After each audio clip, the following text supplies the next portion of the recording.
73-year-old John Oliver says he's a lucky Australian. He worked past the retirement age and he keeps going simply because he loves it. He's up each day at 4 a.m. to start work, and he says the secret to feeling good is his wife's cooking. She keeps me on the healthy foods, and I've always been active all my life.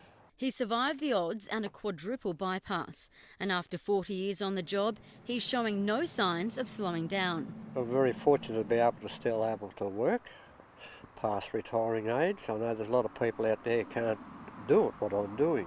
But in 21 years' time, Australians won't have a choice. Simone and Carlos opened a new business and were looking forward to retiring in 15 years. But now they'll have to work until 70 before they're eligible for the age pension. Whether we keep the business going another 5 years, or do we want to go and get other jobs, for another 5 years? Or, it's going to be pretty hard to find another job at 65. So it looks like we'd have to continue the business on. I think it's probably important to remain active. Coming from a building background, it's probably not possible to be working till you're 70, but in this sort of environment, I think we can probably work a little bit longer. We know that working people tend to be happier, and we know that people that retire too young can end up in situations where they're not happy at all.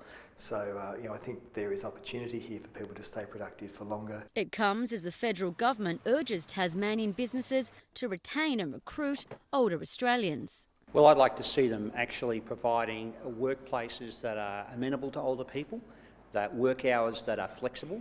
We want to see also them take into consideration that older people have expertise, experience, skills and talent. The federal government says it's very important to reduce the tax burden on Australia's children and grandchildren, who ultimately fund Australia's age pensions, and everyone should fund their own retirement. We often pay others with bills and things. My view is we should pay ourselves first, and that means saving as much as you can, teaching your children and your grandchildren about a culture of saving, and making sure that in the future we are the least possible burden on future Australians. Jessica Amir, WIN News.